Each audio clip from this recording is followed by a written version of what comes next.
Kıymetli izleyenler, herkese merhaba. Bir paylaşımla daha sizlerle birlikteyiz. Bugün bir tane asma dikeceğiz. Daha doğrusu 3 tane asma dikeceğiz. Şöyle gördüğünüz gibi yani bayağı bir uzun. Bir tanesi tahminim bir 4 metre gelir. 2 metre uzunluğunda şöyle umarım görünüyordur. Şimdi bunları buraya dikeceğiz. Tabii farklı dikeceğiz.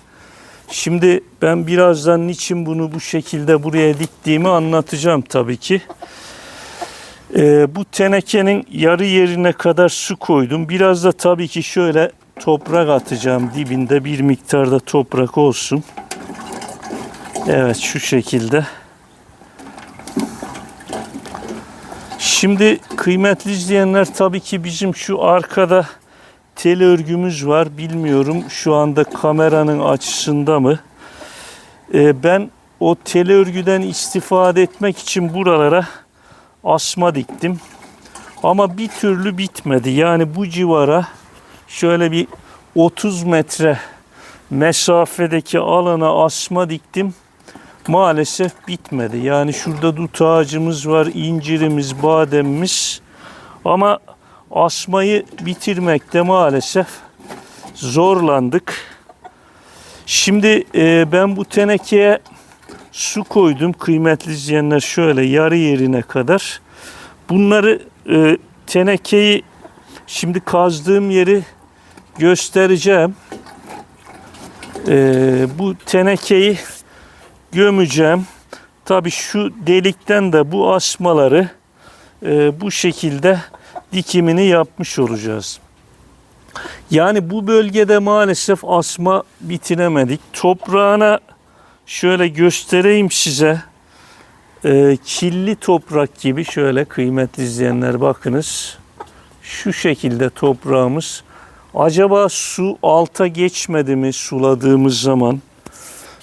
Ondan mı bitmedi? Yani susuz mu kaldı? Tam bilemiyorum. Bir de bu yöntemi deneyeceğim. Şimdi lafı uzatmadan, sözü uzatmadan asmamızın dikimine başlayalım. Şimdi ben şu tenekeyi indireyim öncelikle bu çukura. Evet, bu ara kulpunu da kırdık.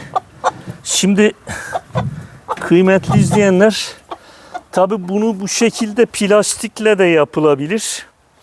Ama plastik çürümeyeceği için ben yani bunu bir daha, eğer asmalarımız biterse bu tenekeyi çıkarmayacağım tabii ki. Burada çürüyecek. Evet, şimdi tenekemizi çukura koyduk. Şimdi asmalarımızı tenekenin içine bir koyalım. Tabii ki bu bölgede tavuklarımız da var. Kıymetli izleyenler, böyle uzun olursa tavuklar asmayı yiyorlar. Yani sürgünleri de yememiş olacaklar. Şimdi şunu bir tenekemizin içine doğru, evet, bunu bir daldırayım. Tam şu anda tabana kadar vardı. Evet,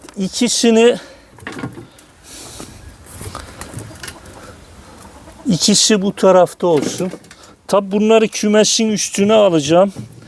Bu da uzun olan kıymetli izleyenler. Evet, bunu da şöyle gördüğünüz gibi delikten sonuna kadar soktum. Acaba suyun içinde kök çürür mü, onu da bilemeyeceğim. Yani denemiş olacağız. Tabi şuralarda toprakla temas edecek kıymetli izleyenler. Yani şu kısımlar, bakınız şu kısımlar, ben toprak atayım buraya. Şimdi şöyle kırmadan hafiften basalım. Bu kısımlar da zaten toprakla temas edecek. Şöyle bir toprak koyalım buraya. Evet. Koyarken, ağaç dikerken kıymetli izleyenler, üstten çıkan toprağı alta koymamız lazım. Çünkü organik madde bakımından zengin. Üstten çıkanı altta koymaya çalışalım. Bakınız şurada tavuk gübreli topraklar var. Çok tabi gübre de koymamak lazım, yakar. Yani esas dikerken ağacı gübre koymamak lazım. Yani ben koymuyorum, yakabilir ağacımızı. Evet, bu da bu tarafa doğru gidecek. Şuraya da bir miktar çamur koyalım ki asmalarımız dursun. Evet, bu ya şurada tel örgümüz var, oraya gidecek. Evet, şimdi çukurumuzu doldurabiliriz.